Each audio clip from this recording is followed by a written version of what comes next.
Hi! Welcome back to my library.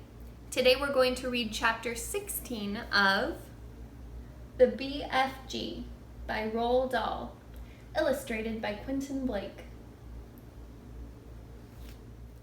Chapter 16, Mixing the Dream. It was dark now. The night had already begun. The BFG, with Sophie sitting on his hand, hurried into the cave and put on those brilliant, blinding lights that seemed to come from nowhere. He placed Sophie on the table. "Stay there, please," he said, "and no chittering. I is needing to listen only to silence when I is mixing up such a naughty, plexicated dream as this."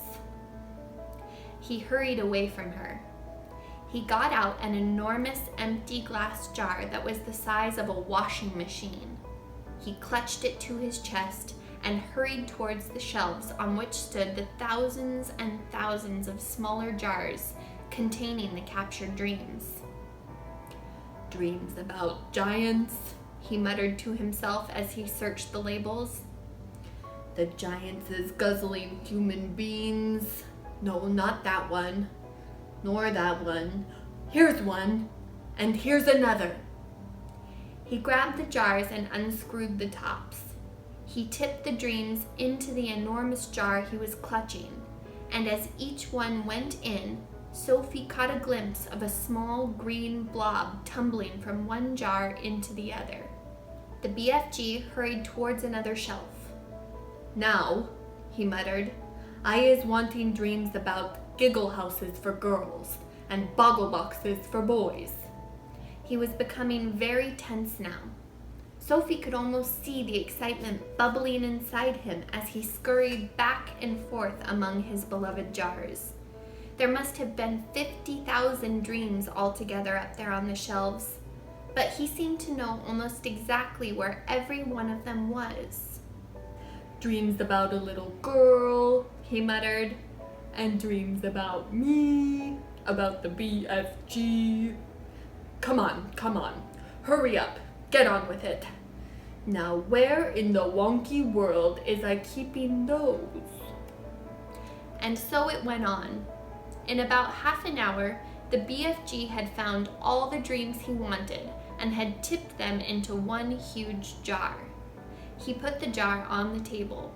Sophie sat watching him but said nothing. Inside the big jar, lying on the bottom of it, she could clearly see about 50 of those oval sea green jellious shapes, all pulsing gently in and out, some lying on top of others, but each one still a quite separate individual dream. "Now we is mixing them," the BFG announced. He went to the cupboard where he kept his bottles of frobscottle, and from it he took out a gigantic egg beater. It was one of those that had a handle which you turn, and down below there are a lot of overlapping blades that go whizzing around. He inserted the bottom end of this contraption into the big jar where the dreams were lying.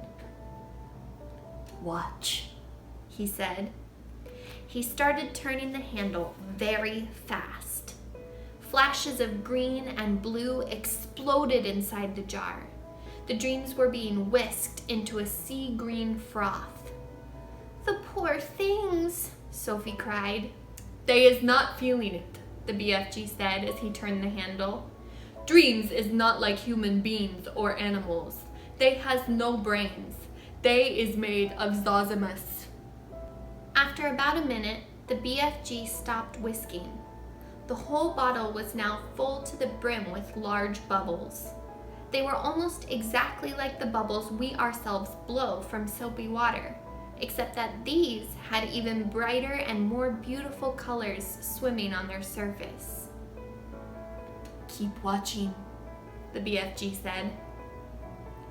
Quite slowly, the topmost bubble rose up through the neck of the jar and floated away. A second one followed, then a third and a fourth. Soon the cave was filled with hundreds of beautifully colored bubbles, all drifting gently through the air. It was truly a wonderful sight. As Sophie watched them, they all started floating towards the cave entrance, which was still open. "They're going out," Sophie whispered. "Of course," the BFG said. "Where to?"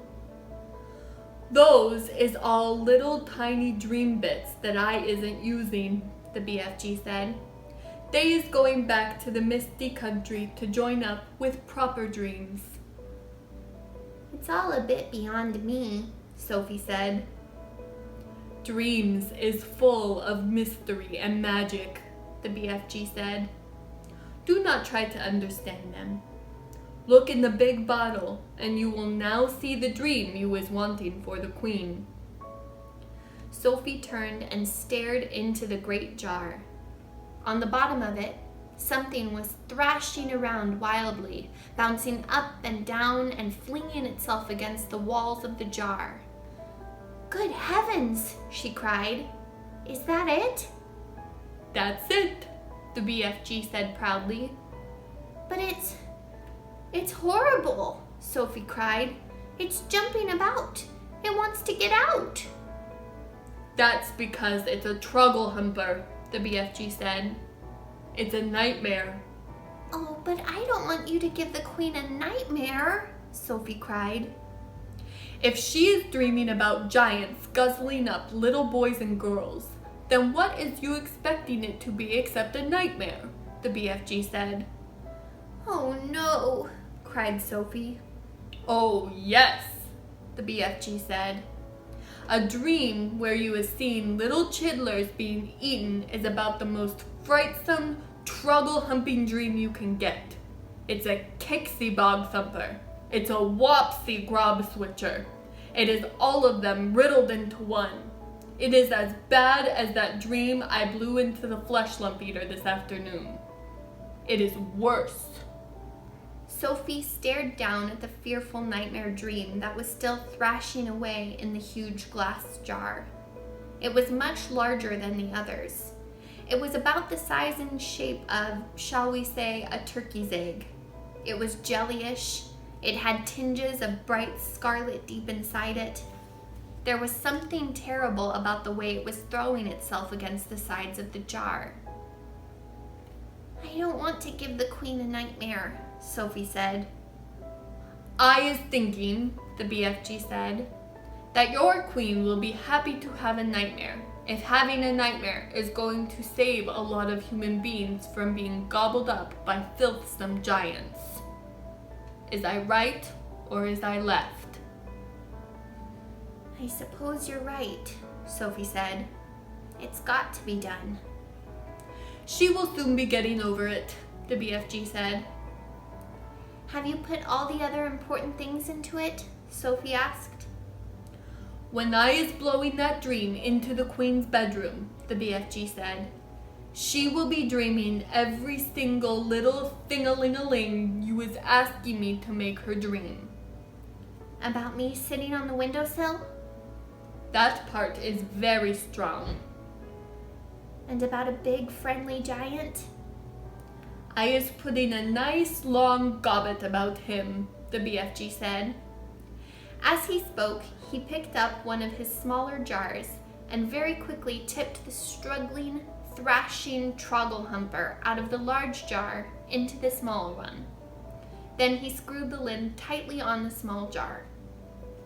"That's it," he announced. "We is now ready." He fetched his suitcase and put the small jar into it. "Why bother to take a great big suitcase when you've only got one jar?" Sophie said. "You could put that jar in your pocket." The BFG looked down at her and smiled. "By goggles," he said, taking the jar out of the suitcase.